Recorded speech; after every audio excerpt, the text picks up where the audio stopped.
wannan haɗawar sallah ɗin mutane da yawa suna yin sakaci su yi shi ba akan dalili na shari'a ba, musamman a yanzu a cikin damuna. Kuma dalilan da suka tabbatar da annabi sallallahu alaihi wasallam ya haɗa sallah, babban dalilin in ji Abdullahi ibn Abbas ne arada Allah yuhrija ummatahu. Amma mutane ba alaka suke da haraj ba duban wani haraj din suke yi ba, su suna gani sallar ita ce haraj din a wurinsu, shi yasa suke so su yi su sallami kansu. Dalilin da bai kai a haɗa sallar magariba da isha ba za a haɗa, kai ka ce cikin damuna koyaushe kawai a haɗa sallah ne. Garuruwan da suka fi mu ruwan sama, garuruwan da suka fi mu sanyi, garuruwan da suka fi mu kowace ba sa yin irin wannan sakacin. Shi yasa nake jaddada wancan magana da na taɓa yi har yanzu, cewa idan dalili ya halatta maka ka haɗa sallah saboda ruwan sama, bisa ga maganar masabobin da suka ce ya halatta a haɗa sallah saboda ruwan sama, to ruwan sama suka ce. Don haka idan ana ruwan sama sai ku haɗa sallah, idan ba a ruwan sama kar ku haɗa sallah kawai. Imamu Malik da ya kawo wannan hadisin ya ce ara kana zalika fi matar, ya ce ina gani ruwa ake yi. Abu Hanifa ya ce ni ba ni ganin haka don ba a ce ruwa ba, babu wani hadisi da ya zo kwalo-kwalo ya ce annabi sallallahu alaihi wasallam ya haɗa sallah ana ruwa. Yadda annabi sallallahu alaihi wasallam ya saba a sunnarsa dangane da ruwan sama shine duk wanda ya zo masallaci sai aka fara ruwa to ya tsaya a yi sallah da shi, wanda bai riga ya zo bai zauna yi sallah a gida. Ladan in ya zo kiran sallah sai ce ala sallu fi rihalikum, ko a yi sallah a gida saboda ana ruwa. To waɗanda suka zo akwai lalurar da za ta iya sa wanda ya fito ruwa ya masa duka ya tsaya yi sallah a gida, kana tsammani wani irin ruwa ne?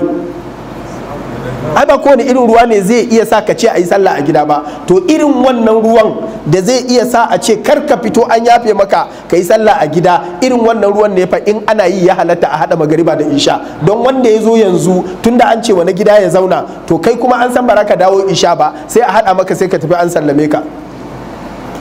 Amma aka yi ruwa aka gama ba haɗa sallah, wannan zancen marjuhi ne.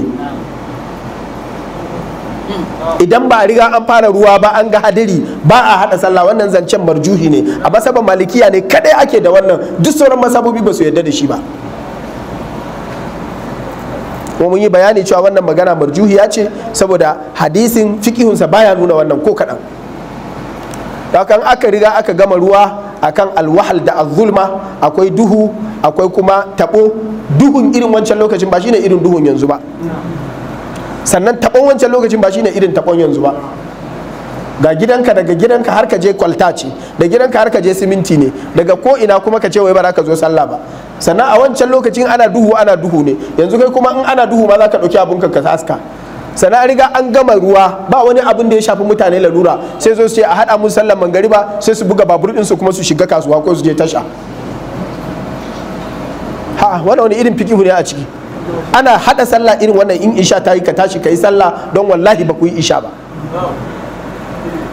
In ka gana bi irin wannan sallah, to ina jin kunyan liman ne ko ina jin kunyan mutane, ko kar a ce na kawo farraka a masallaci, amma wallahi in na je sai na yi isha. Idan kuma ina gani wani ma zai yi koyi da ni ya ce ashe ta yi, to zan tattara slippers ina in tafi abina, don ba zan haɗa irin wannan sallah in sa wani ya yi koyi da ni ba.